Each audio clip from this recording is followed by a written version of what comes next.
Geopolitical events and risks drove the markets in May. However, June may well be a month when economic data takes the driver's seat. A quick update of the outlook as we race towards the end of the financial year. Last month saw politics distract global markets from a number of directions. The US pulling out of the Iranian nuclear deal, the North Korean summit in Singapore off again and on again, oil price tensions, and political uncertainty in Europe. However, by the end of the month, many of those issues seem to be resolved to a degree, and we're left with the usual suspect of trade wars and tariffs as the chief distraction. The Italian political crisis came and went very quickly, but did briefly cause havoc in bond markets and added to volatility in stocks, with an Italian cameo version of Brexit. But over the course of May, US stocks made steady ground, the chart showing the Nasdaq rising throughout the month, and it was a similar story for other US indices. The fact that equity markets have recovered much of the losses from earlier in the year, while still in the face of trade risks, shows the market is not expecting trade tensions to derail the global growth story, although the recovery has been less impressive in other countries than the USA. This is mainly due to the outperformance of US economic data, where their unemployment rate fell to below 3.8% last week, its lowest level this century.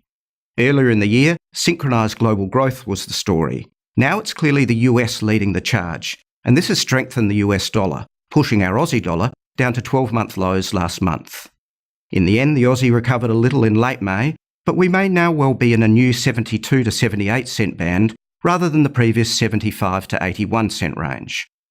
Speaking of local markets, while business sentiment and profitability remain strong, which was one of the reasons the federal budget is closer to balancing than before with higher tax revenues, the issues here remain low wages growth, despite healthy jobs growth, and also a slowing housing market, evidenced by lower prices and auction clearance rates.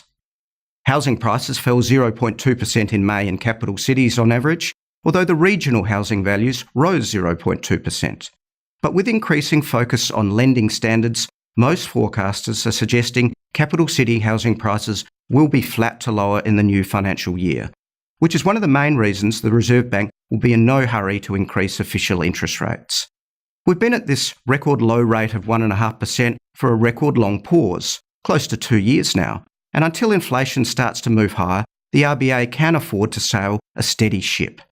As for our stock market, which got close to January's 10-year highs again in May, the equation is a positive global growth story with ongoing demand from China while the US economy keeps running hard, versus the challenges of trade war risks from the US and their late cycle timing.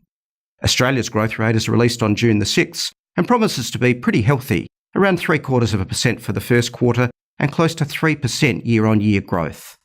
Our outlook is still closely correlated to China's economy, which does have some risks to deal with, but for now is still on track for a soft landing. We'll see how that develops through June and how stock markets cope with the next US rate rise on June the 13th. Until next time, that's the market update from Bendigo Bank.